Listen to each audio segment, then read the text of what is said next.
Salut les amis. Donc comme promis, 5e et dernière vidéo sur les saucissons et pancetta. Donc vous avez déjà eu 4 vidéos.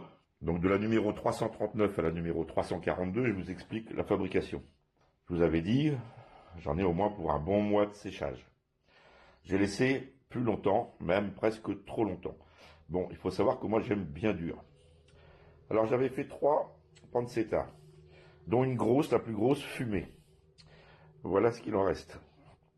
Ces 2 morceaux-là, c'est tout. Bon, j'en ai donné la moitié à mon beau-fils.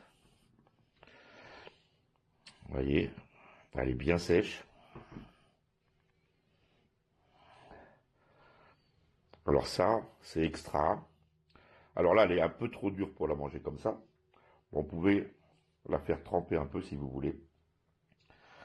Puisqu'en plus, elle est bien salée. Donc je sais que la prochaine fois, la chose que je vais faire, c'est que j'avais laissé 3 jours au sel.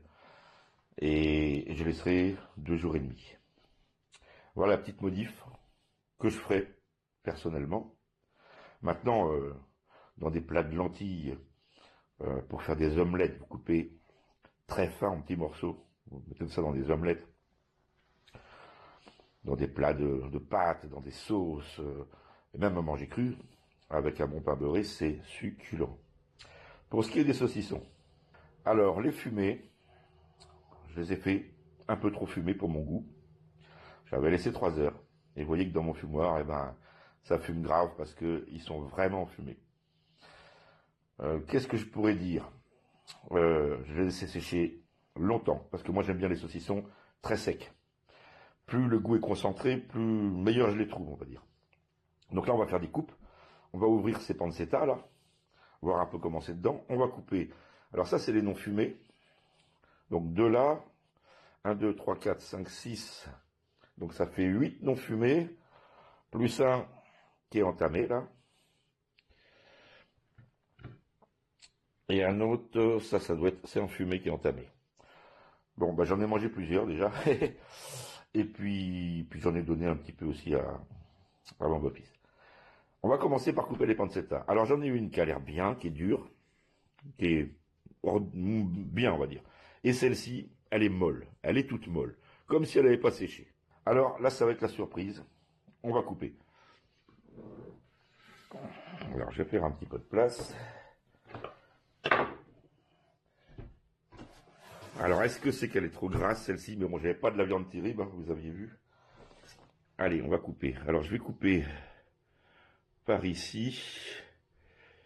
Et vous allez voir pourquoi, c'est qu'après, on va pouvoir la conserver. Ah, l'élastique était bien tendu. Voilà. Alors voilà pourquoi elle est molle. Parce que c'était le morceau qui était très gras. Mais alors ça, par contre, ça va être succulent dans des plats. Couper en petits morceaux dans des plats, ça va être succulent. Alors on va la dépioter. Voilà pourquoi elle était molle.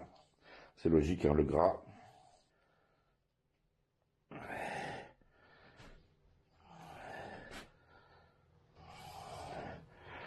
Voilà, alors ça c'est magnifique.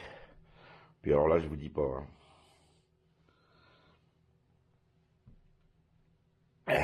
Pour ceux qui font des pâtes carbonara, voilà, ça se fait pas avec des lardons et ça se fait pas avec de la crème fraîche, les pâtes carbonara. Il n'y a pas de crème fraîche dans les pâtes carbonara. Dans la vraie recette, bien sûr. Par contre, il y a ça. Et après, c'est une technique de cuisson. Mais là, je peux vous dire que vous avez des vraies pâtes carbonara.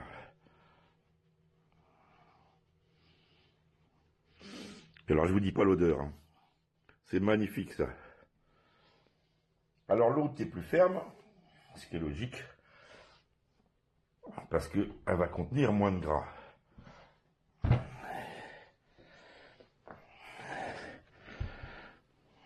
Couper à peu près là.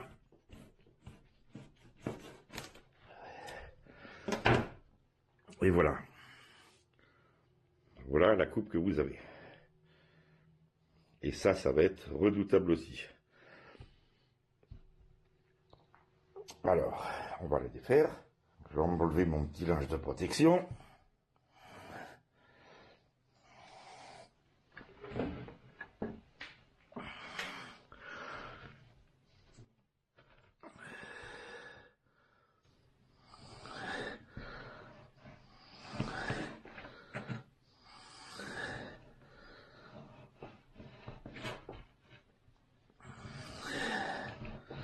Oh, ça va être merveilleux, ça.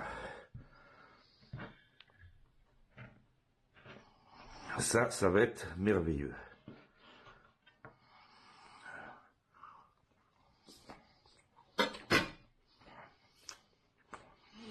C'est exquis. Franchement, excellent.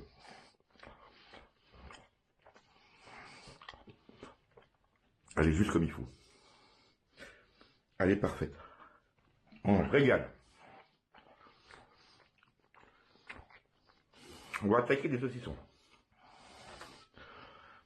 Alors là, j'en ai un qui est déjà entamé. Je vais lui refaire une coupe. Pour que vous voyez une coupe fraîche. Alors il y en a qui m'ont dit que c'était n'importe quoi ce que je faisais. Que ça pouvait pas se conserver, que ça se faisait pas comme ça.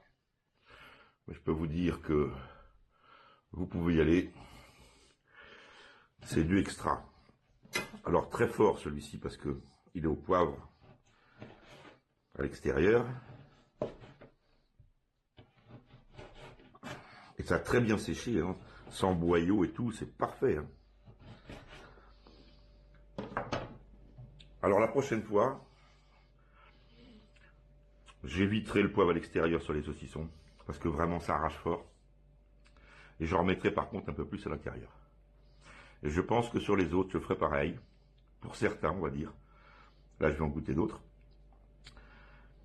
Parce que à l'extérieur, ça donne pas forcément le même goût qu'à l'intérieur. Et je crois que c'était un essai. Hein. Alors, j'écoute ce saucisson qui est très parfumé. Mmh.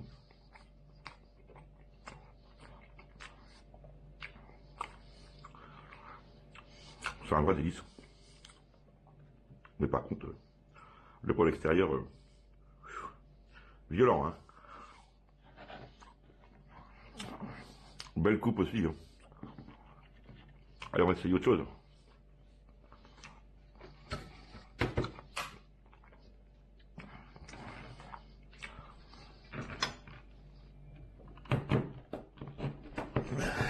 Semoule. Ah, il est plus clair. Il est plus clair avec la semoule.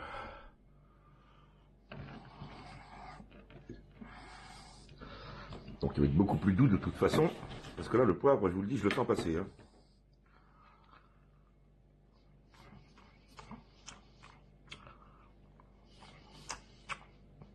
Excellent. C'est franchement excellent.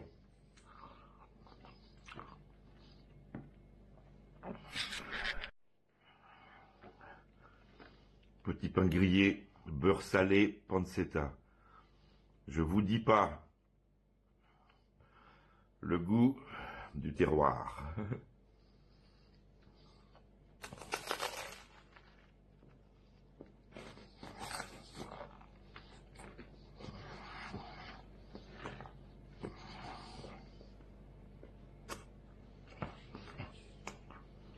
C'est une merveille. Donc n'hésitez pas. Ça fonctionne très bien. Aucun problème aucun problème de conservation. Je vais vous montrer un seul truc. Vous voyez là, quelques petits poils blancs ici.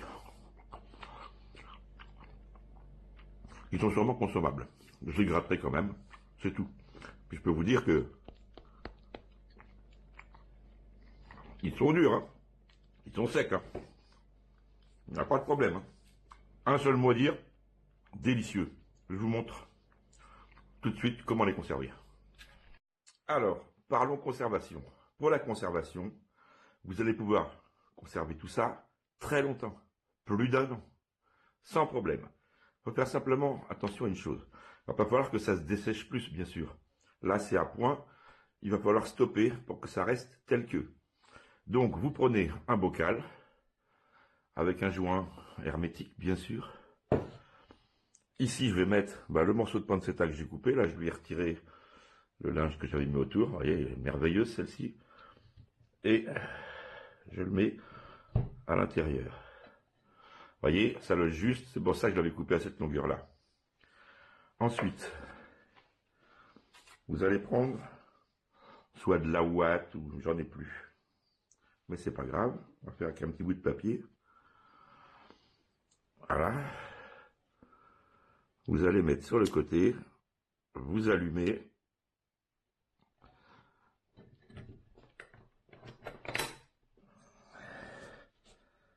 C'est pas terrible. Il n'y a pas trop de place. Alors on va faire différemment.